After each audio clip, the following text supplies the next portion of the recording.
Hello, I wanted to talk quickly today about little tips and tricks that can help you quit smoking. I'm sorry, my little dog Pugs is in here destroying things, doing her own little thing. So the first thing I wanted to say that... Really, Pugs? Really? Okay, the first thing I wanted to say, she knows she's not allowed on the bed, but I'm not going to cuss her out, I'm going to leave her to it. The first thing I wanted to say was triggers. Know what sets you off, know what makes you want to smoke. So I'm day 5 of not smoking, I'm feeling good. And I know some of my triggers are times of the day. So in the morning, if I have nothing to do for the whole day, if I wake up on a Sunday morning, I've got nothing, that's a trigger because my mind's like, okay, you can smoke weed all day, you don't have anything to do. People, my best friend and my sister, they both smoke a lot of weed.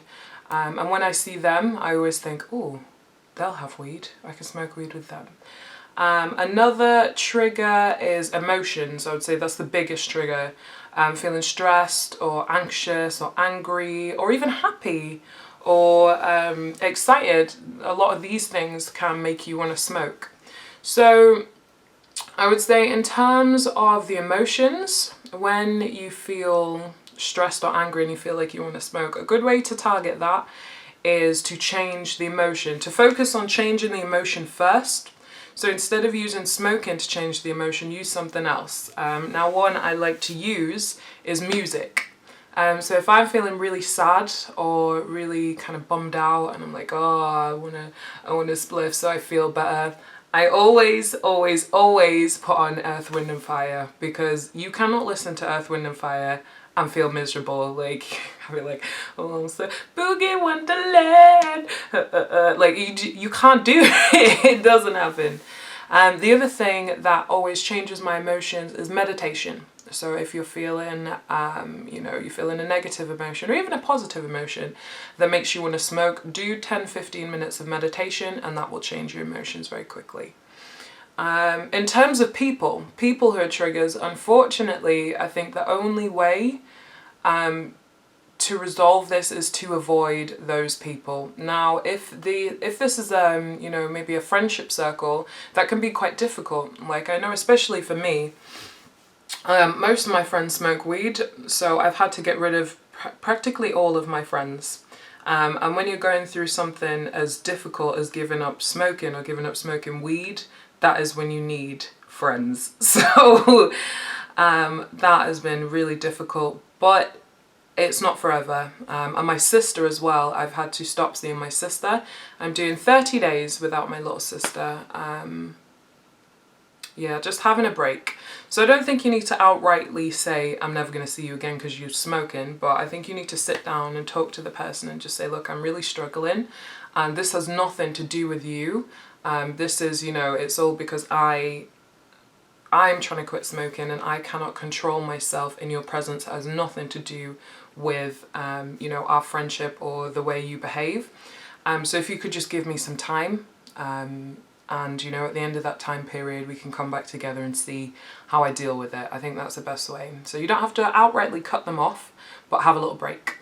And then the last thing, what was it, people? Oh, times of the day.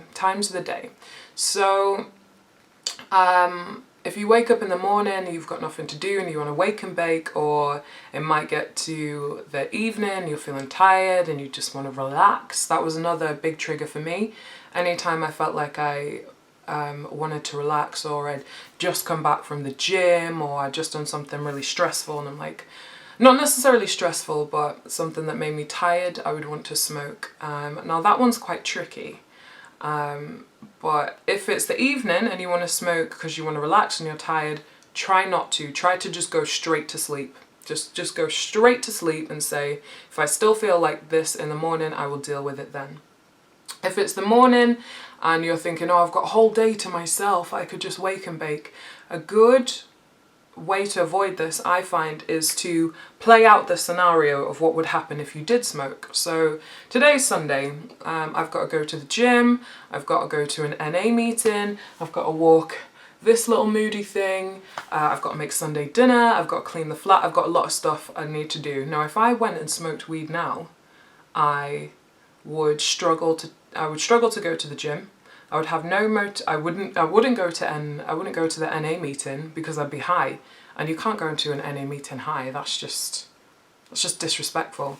I wouldn't walk the dog because when I'm high, I have no motivation. So I think in terms of situations, play it out in your head. So I hope that helps. I really hope that helps. Let me know. It's definitely worked for me. The main ones that are working for me is meditation, because I find what meditation does is it trains you to detach yourself from your thoughts, but in a healthy way. Like those who have suffered childhood trauma and stuff like that, they detach from their thoughts, but they kind of just push them down. They just push them down, like, no, I'm not upset, I'm not angry, let me just push that down. But meditation kind of teaches you to step back. The best analogy I heard for it was, imagine your mind is like the sky, and your thoughts are like planes or like birds or like clouds. Now the sky does not create the planes and the birds. Yes, the sky does not create the planes and the birds, but the planes and the birds are in the sky. So you've got to imagine your mind is the sky, and you've got birds and planes coming through. Now you don't necessarily have to get on that plane or have to go and inspect the bird. You can just sit back and just let the thought kind of pass through you. And I find meditation does that. So now when I have thoughts like, oh, I could smoke, I kind of just sit back and let the thought go through me, like, yes, I could smoke. And then just let it keep going, and then it's gone. Or if I have thoughts where the thought that I have the most at the moment is the fear. Because I'm on day 5 and I'm like, okay, but what happens in a month's time if I struggle? What happens if this, if that? And I'm like, oh, maybe I should just smoke now because, I'm going to a festival in 2 months and there's going to be weed there and I'll end up smoking there anyway, so I might as well just smoke now. Now that thought process used to get me smoking all the time, but now since I've started meditating, I can kind of detach again. Like, yes, there is a festival that I'm going to in 2 months, but that's 2 months away. So let me just let that thought just pass through. Yeah, so that's really helps me. I hope this has helped you. If you have any tips or tricks on how to stop smoking or avoid smoking, let me know, please, because I'm on day 5. And it's going all right. It's going all right, but I don't like to get too comfortable because that's when you relapse. So yeah, hope this has helped you. Bye. Wake up, Bugs. You see the hatred in her eyes? Oh, I love Squeech. Little Squeechy, please look at little 5. Little 5. Okay, alright. Bye.